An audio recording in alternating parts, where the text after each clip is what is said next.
Hi friends, welcome to Ramli's Kitchen. இன்னைக்கு நம்ம ரம்லிஸ் கிச்சன்ல ரொம்பவே சூப்பரான ரெஸ்டாரண்ட் ஸ்டைல்ல பன்னீர் நூடுல்ஸ் எப்படி வீட்லயே பண்றது அப்படிங்கறத பார்க்க போறோம். நம்ம நார்மலா plain நூடுல்ஸ் அப்படினாவே ரெஸ்டாரண்ட்ல வாங்கி தான் சாப்பிடுவோம். வீட்ல மேக்ஸिमम பண்ண மாட்டோம். ஆனா அதே plain நூடுல்ஸ் வச்சு வீட்ல எவ்வளவு சூப்பரான பன்னீர் நூடுல்ஸ் பண்ணலாம் அப்படின்றத பார்க்கலாம். வீடியோக்குள்ள போறதுக்கு முன்னாடி இதுவரைக்கும் நம்ம ரம்லிஸ் கிச்சன் சேனலை சப்ஸ்கிரைப் பண்ணாதவங்க மறக்காம சப்ஸ்கிரைப் பண்ணிக்கோங்க. பக்கத்துல இருக்க பெல் ஐகான் கிளிக் பண்ணிக்கோங்க. ஆளுங்கிற ஆப்ஷன் சேர்த்து கிளிக் பண்ணிக்கோங்க. வாங்க இந்த பன்னீர் நூடுல்ஸ் எப்படி பண்றதுன்னு பார்க்கலாம். ஸ்டவ்ல ஒரு பாத்திரம் வச்சுக்கோங்க. இதில் நான் இன்னைக்கு 3 பிளைன் நூடுல்ஸ் எடுத்திருக்கேன். அந்த நூடுல்ஸ் வேகிற அளவுக்கு நம்ம ஸ்டவ்ல தண்ணி வச்சுக்கணும். தண்ணி நல்லா கொதிச்சு வரட்டும். கொதிச்சதுக்கு அப்புறம் இந்த நூடுல்ஸை ஒவ்வொன்றா அதில் சேர்த்துக்கலாம். நூடுல்ஸோட 1/2 டீஸ்பூன் உப்பும் 1 ஸ்பூன் எண்ணெயும் சேர்த்துக்கலாம். எண்ணெய் ஊத்துறதுனால நூடுல்ஸ் வெந்ததுக்கு அப்புறம் ஒன்னோட ஒன்று ஒட்டாத இருக்கும். உப்போட டேஸ்ட்டும் அதோட சேர்ந்துடும். இது வேகட்டும். அதுக்குள்ளே நம்ம பன்னீர் ரெடி பண்ணிக்கலாம்.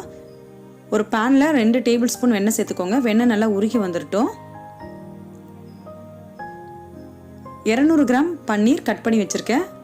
வெண்ணெயோடு சேர்த்து நல்லா ஃப்ரை பண்ணிக்கலாம். பன்னீரை டைரெக்டாக கட் பண்ணி கூட நூடுல்ஸோடு சேர்த்துப்பாங்க. அது அந்த அளவுக்கு டேஸ்ட் இருக்காது. இந்த மாதிரி வெண்ணெயோட நல்லா ஃப்ரை பண்ணணும். அப்போ தான் அதனோட டேஸ்ட் ரொம்ப நல்லாயிருக்கும்.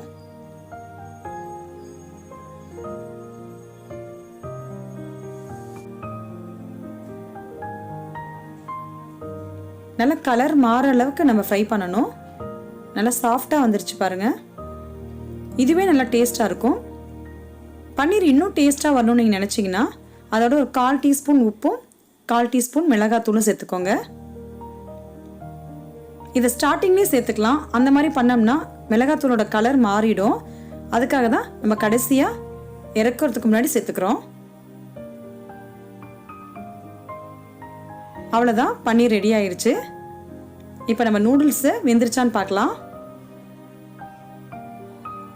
நல்லா வெந்துருச்சு. இப்போ இதை வடிகட்டி எடுத்துக்கிறேன். இங்கே பாருங்கள் நூடுல்ஸ் எவ்வளோ உதிரி உதிரியாக இருக்குன்னு. இப்போ நம்ம நூடுல்ஸ் செய்ய ஆரம்பிச்சிடலாம். அடி கனமான ஒரு பாத்திரம் எடுத்துக்கோங்க. அதில் 3 டேபிள் ஸ்பூன் எண்ணெய் ஊற்றிக்கோங்க.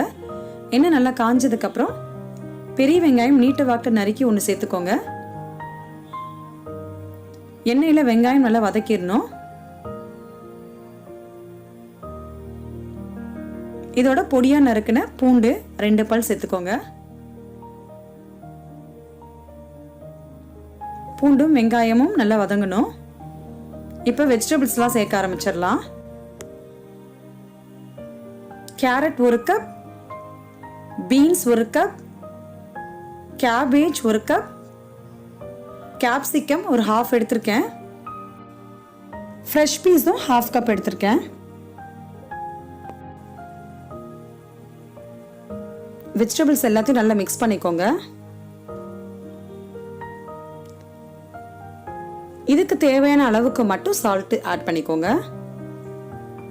ஏன்னா நம்ம ஆல்ரெடி பன்னீர்லையும் நூடுல்ஸ்லையுமே சால்ட் சேர்த்துருக்கோம்.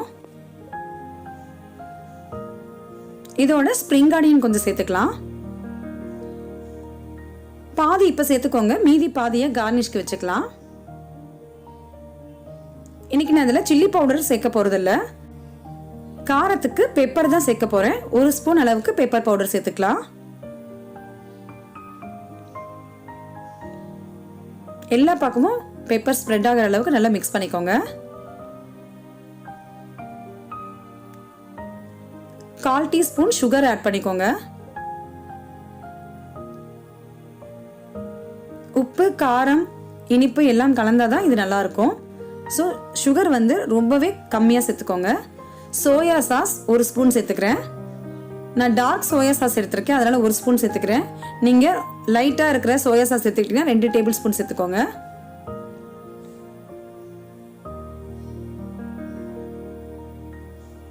நல்லா காய் வதங்கி வந்துருச்சு. இதில் நம்ம ஆல்ரெடி ஃப்ரை பண்ணி வச்சிருக்கிற பன்னீரும் சேர்த்துக்கலாம். பன்னீரில் நம்ம ஏற்கனவே சில்லி பவுடர் சேர்த்துருக்கோம், அதனால டேஸ்ட் ரொம்ப நல்லா இருக்கும். இப்போ இதோட நம்ம ரெடி பண்ணி வச்சிருக்கிற நூடுல்ஸையும் சேர்த்துக்கலாம்.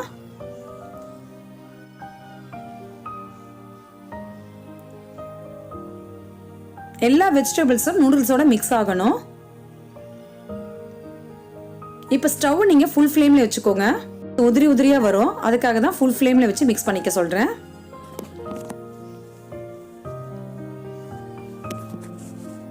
இதை நம்ம ஒரு 10 நிமிஷம் மிக்ஸ் பண்ணி விடணும்.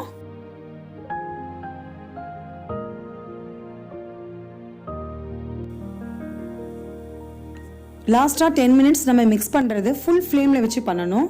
அப்போ தான் நமக்கு ரெஸ்டாரண்ட் ஸ்டைலில் கிடைக்கிற மாதிரி நூடுல்ஸ் இருக்கும்.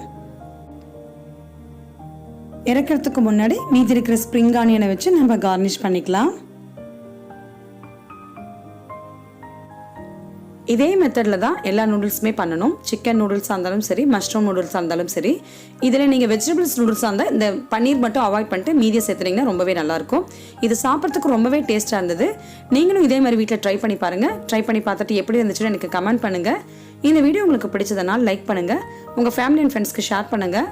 இந்த மாதிரி வீடியோஸை நீங்கள் தொடர்ந்து பார்க்கணும்னு நினச்சிங்கன்னா இது வரைக்கும் நம்மளுடைய ரமேஷ் கிச்சன் சேனலை சப்ஸ்கிரைப் பண்ணாதவங்க மறக்காமல் சப்ஸ்கிரைப் பண்ணிக்கோங்க. பக்கத்தில் இருக்க பெல் ஐக்கான் கிளிக் பண்ணிக்கோங்க. ஆளுங்கிற ஆப்ஷனையும் சேர்த்து கிளிக் பண்ணிக்கோங்க.